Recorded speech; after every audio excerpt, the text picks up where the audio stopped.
Hello everyone, and welcome to Scorpio season. Don't be afraid. Scorpio really does get a bad rap, I think probably because its qualities are not qualities that are really valued in modern society.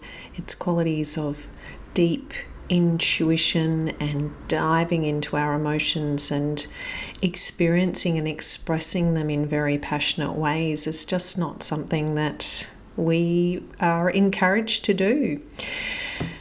We all just want to keep taking action like Aries and keep moving on to the next thing like Gemini and keep working towards perfection like Virgo, but not really taking the time to dive inwards like this Scorpio energy encourages us to do. And when we do that, of course, then we get the true view of who we truly are and why we are truly here, which, yes, can be a bit scary. But in any case, I digress, and I just wanted to encourage you to not be too frightened about us being in Scorpio season. Do please be aware that I work with the sidereal zodiac, so the timing of Scorpio season is quite different to that of tropical Western astrology. If you have not heard of sidereal astrology before, then please hop on over to my website. I'll put a link in the notes where you can get more information about this. So the dates for sidereal astrology, which are basically the true dates that the sun actually rises in the constellation of Scorpio, are between the 25th of November and the 7th of December. Now, this date does change slightly over a period of nearly 3/4 of a century. It will change by a day, and you can once again read more about that on my website. So something else I do need to say here, though, is that in fact the system of true sidereal astrology that I practice in fact recognizes 13 signs, 13 constellations of the zodiac, because there are 13 constellations that actually hit the zodiac belt. So there is this 13th sign called a fucus, which is going to come in as our next episode, and a fucus sits between Scorpio and Sagittarius. Now, there are certainly a number of people out there, probably the majority of people, who practice sidereal astrology, which is again a minority in comparison to tropical Western astrology, but the majority of people only recognize the 12 signs that we're all really comfortable and used to. So if bringing in this 13th sign is a step too far for you when you're voyaging on this discovery of sidereal astrology with me, then I appreciate that. And if that's the case, then you can just ignore a fucus, which comes after Scorpio. And in that case, you would say that Scorpio season actually runs through to the 20th of December. Now, in either case, these dates for Scorpio in the sidereal zodiac, so basically what is matched with astronomy, are quite different to what the tropical Western system of astrology would have us believe. So they use dates for Scorpio of around the 23rd of October to the 22nd of November.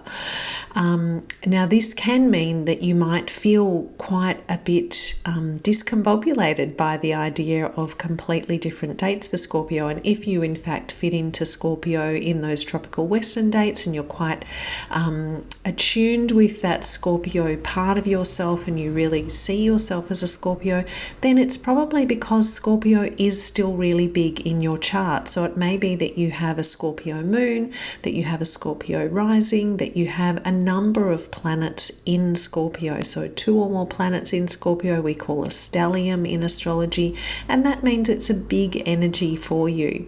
So the best way to check this out, of course, is to do a reading with me, and I'll be able to clarify all of that with you. And again, there are links in the notes for you to be able to do that. So please don't worry if you're feeling like you're having a bit of a personality crisis if you're trying to follow along with this and you've thought of yourself as a Scorpio, or obviously alternatively you've thought of yourself as a Sagittarius and all of a sudden you're a Scorpio. Now, I will say on a personal note, that is me. I, for most of my nearly half a century, thought of myself as a Sagittarius. However, I never actually felt like a Sagittarius. I would always say to people, I'm a Sagittarius, but I'm not really a Sagittarius. And that's because, in fact, in 12-sign sidereal astrology, I am a Scorpio. Now, because I use 13 sign, I'm actually an Ophiuchus. But it just really can be super meaningful if you feel like you've never related to the sign that tropical Western astrology has you in. And that's because it's actually scientifically incorrect. So I want to go with where the planets and the stars actually are in the sky.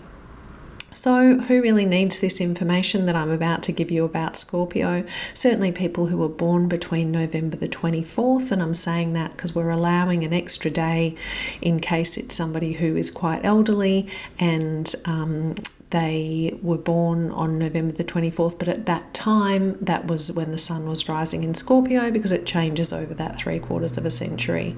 So people who are born between November the 24th and December the 7th. So if this is you, this means that your sun sign is Scorpio. So the sun was in that sign when you were born, and that means that you identify, you see yourself as a Scorpio. So you probably see yourself as passionate, as determined and courageous, and that is how you recognize your own persona and personality. People who know their astrology chart and can see that either their moon or their ascendant is in Scorpio, then this information is also going to be really pertinent for you. If your moon is in Scorpio, that means that you need to feel these Scorpio qualities in order to have emotional well-being. So that means you need to have intense connections with other people, but also for them to allow you to maintain secrecy for yourself. It's quite an intense and deep sign, Scorpio. If your ascendant or your rising sign is Scorpio, that means that this is the sign that was on the eastern horizon when you were born, and this is what you are working towards in this lifetime, because everything works around from the east around to the west and then back around to the east. So the cycle is moving away from the east and then back to it. So what that means if you're a Scorpio rising is that you're working towards a deep understanding of humanity, but mostly a deep understanding of yourself. Lastly, if you can read your astrological birth chart and you can see that you have Scorpio on the cusp of your 6th house, or really anywhere in your 6th house, then the information I'm going to give you is really relevant, because I'm mainly talking about health and well-being. So this is really a piece about medical astrology and what that means with regards to Scorpio. Of course, if you have a significant relationship with a Scorpio, so they might be your parent, your child, a close friend, even somebody that you work with, then this information is going to help you to get some insights into that person as well. So Scorpio is the second of the 3 water signs of the zodiac, and its energy is directed towards deep exploration of emotion and the soul. If you need any more reminders about the water element in astrology, then please pop back to the piece on Cancer, which was the first water sign, and there's a bit more information there. So you might remember, or if you pop back, you'll see that Cancer's emotional energy was directed towards others and wanting to nurture and protect other people that they care about in their lives. But with Scorpio, this energy really does turn inwards. It needs to understand itself, Scorpio, in order to be able to transform. So that is its goal in this lifetime, is transformation. While Scorpios are deeply curious about others, they don't necessarily want to share their own inner life with other people. So we talk about astrology in relation to the seasons, but that is really mainly a tropical Western astrology thing. And it really only works very well in the Northern Hemisphere. So in this context, Scorpio season is mid-autumn. In the Northern Hemisphere, in the Southern Hemisphere, it's mid-spring. And in sidereal astrology, Scorpio season is early winter in the Northern Hemisphere or early summer in the Southern Hemisphere. So Scorpio, with this need and want to transform, kind of, I see it relating to those times of year, so those in-between seasons of spring and autumn, or even the early winter, early summer, when, really everything's still transitioning into that season, that the seasons, the weather, the plants, the animals, everything around us is going into that transitional phase. It's transforming into its opposite state as the wheel of the year turns. In traditional astrology, Scorpio is ruled by Mars along with Aries. So Mars also rules Aries. We can feel this Mars quality with Scorpio with its determination, its forcefulness. In modern astrology, Scorpio is ruled by Pluto, and this is the planet that brings about transformation. So it brings about transformation through destruction. So it's really the life and death cycles. The symbol of Scorpio is the scorpion. Scorpio does have a sting in its tail. Because of its passion and intensity, Scorpios can have a very quick temper and certainly can experience resentment and jealousy. Scorpios, when they're hurt, can also in fact be quite vindictive and sarcastic.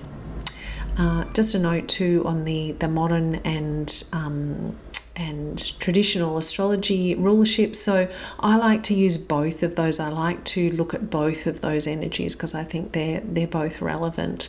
Astrology is such an old practice that I think we don't want to just ditch the traditional ways of looking at things. In astrology, the chart is divided into 12 houses, which relate to 12 different areas of life, and each sign is a ruler or is most comfortable in a particular house.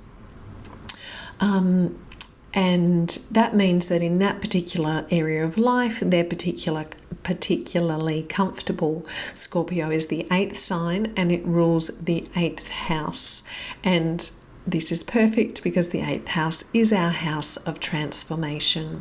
So this certainly refers to that soul level work that I've already briefly mentioned about Scorpio and that we're all here to do, but also to healing. So it's about transforming from some level of being unwell to being well again. In medical astrology, the 8th house is also where we look to inherited conditions and to DNA, as well as situations where medical intervention, so that transformation is required through medical intervention, so things including surgery. The 8th house is also on a completely different area of life where we find financial transformation, so things like investment and also anything financial that comes from another's resources, so not your own resources, not money you have earned yourself, but things such as inheritance, or indeed if you're working in investment and investing other people's money. Each sign of the zodiac also has a particular body type associated with it, which relates to its element, and Scorpio as a water sign has that water element body type typified, which is rounded and curvy. It's kind of that water flowing, body type flowing thing. Scorpio is a fixed mode sign, so that's really relevant because it's just so passionate. But despite its fixed mode, so fixed modes can tend to have problems then overcoming illnesses. But Scorpio is a really vital sign. It's got that Mars rulership and it's really strong. It's a strong and vibrant health sign. But because it's wanting to explore and get into other people and their lives so much, it can tend to attract illness. So we sometimes say it's got a really magnetic quality, Scorpio, but it's really that it's always around and literally in the face of other people, because that's what it wants to do. It wants to understand them so it can understand itself, but therefore it can attract and can have quite a number of illnesses, but it will overcome them pretty quickly, which is not typical for a fixed mode. With that body type, that water body type of round and curvy, often that relates more to the first house, to your rising sign. So if you're a sun sign, that may not be how you look at all, and really will relate to often as well the most dominant element in your chart. So if you've got Scorpio but then you've got no other water, then that may well not be how you look at all. From an Eastern medical point of view, Scorpio tends to be cold and wet in constitution. So although Scorpios want to have an in-depth understanding of others, they often don't trust them, and this includes their medical practitioners. They really need to be able to have faith in the remedies that are being prescribed to them and in the people that are doing the prescribing. So that is something to take note of for medical astrology, and for you Scorpios out there, there's no point in continuing with a medical or health practitioner that you don't trust and like. Scorpio rules body parts including the reproductive systems and genitalia, ovaries and testes, hormones, genetic coding and DNA, the detoxification and elimination system. So that includes our systems that allow defecation, urination and sweating. It also rules the colon, rectum and anus. What this means is that Scorpio can tend towards ailments in all of those areas. Common ones can include bladder infections, poor elimination of toxins, so that can result in all sorts of things, including skin problems. Scorpios can have reproductive ailments, including menstrual issues, constipation, hemorrhoids that really result from constipation, and cysts, especially in those reproductive areas. When Scorpio fails to eliminate toxic emotions, then they are going to be very prone to physical illness. Now, as an energy healer, I would say that's true for everybody, but I guess the really deep nature of Scorpio means that they have a specific tendency for that to be a problem.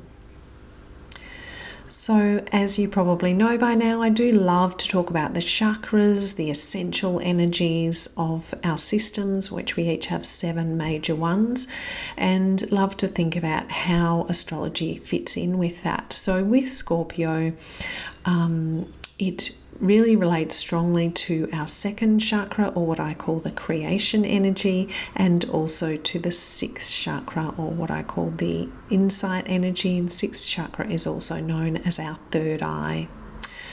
Creation energy is our emotional energy, so that's really what Scorpio is all about. And our insight energy helps us to have a good, clear, deep look into ourselves, which is what Scorpio wants to do.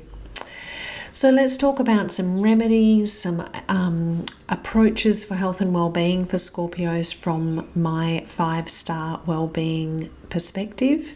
So the first part of that is movement. Because of its problems with elimination, Scorpio really need to move. Cardiovascular exercise is really important. They need to sweat to help themselves detoxify. Movement will also help Scorpios to sort of get out of their emotions for a while and get grounded back into their bodies. So my advice is find a type of movement that you enjoy, Scorpios, and do it a lot. Sleep is our second aspect of 5-star well-being. During sleep, our bodies and especially our brains are able to cleanse and detoxify. So therefore it's super important for Scorpios to prioritize their sleep, to prioritize the opportunity they have to sleep. So that means the amount of time they spend in bed, and increasing that is going to hopefully increase the amount of time that you spend in deep sleep, when the real cleansing can go on in our bodies and brains. Scorpios may, however, of course, have problems falling asleep or even staying asleep when they've got all those emotions going on in their head and they're trying to piece together one of life's mysteries. So good sleep hygiene is essential to help them to do that. And there is a piece on my website called How to Have the Best Sleep Ever that will give you lots of information about that. The third aspect of 5-star well-being I just call being, and it covers all sorts of things that we don't cover in the other 4. So for Scorpio, being in or near the water, running water, or even, a big body of still water would be fine. And that will help Scorpios to manage their vast depth of emotion more effectively. Guided visualization meditations are probably really good for Scorpios. They'll help them to access hidden emotional resources that they don't necessarily know they have.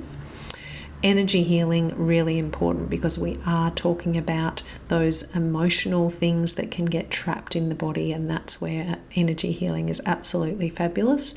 That is something that I can help you with as well, so please pop on over to my website to make a booking if you would like to do that. I also love to bring in the Bach Flowers for Medical Astrology, and the one that is assigned to Scorpio is chicory. There are a number of others, and which ones are going to be best for you is going to depend on what you're dealing with, so please contact me for more information. Food is our 4th aspect of 5-star well-being. The foods of Cancer are great for Scorpio as well. So that water element brings in that commonality in the foods. So you can hop on back to the Cancer piece and check what I talked about there. Fresh vegetables and fruits, really important because of the elimination and detoxification problems for Scorpio. Obviously they're important for everyone, but especially important here. So did you know that you should actually eat 7 to 10 cups of vegetables per day? For Scorpio, some particular fruits are oranges, lemons, and rhubarb. For Scorpio, having really stimulating foods or heating foods, so lots of spicy food, probably not the best thing. They should also avoid really salty foods or indeed anything in excess.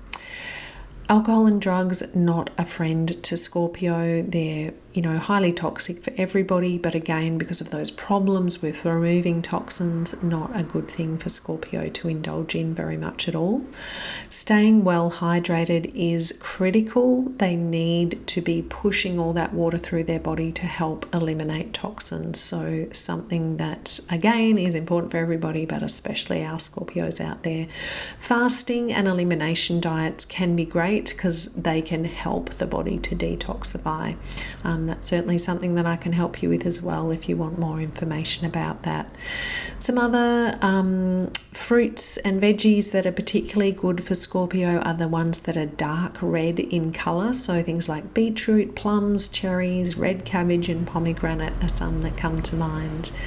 Then calcium sulfate foods, that's the mineral that Scorpios tend to be depleted in a lot. They'll run through a lot of that mineral and they need to stock themselves up with it so that we can get that through onion, asparagus, garlic, watercress, mustard greens, leeks, radishes, cauliflower, figs, prunes and gooseberries.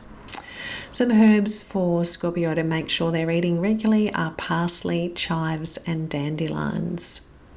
There are also a number of herbs that are great to use in herbal teas, and the really good ones for Scorpio that are common ones to find are valerian, licorice, ginseng, raspberry leaf and calendula.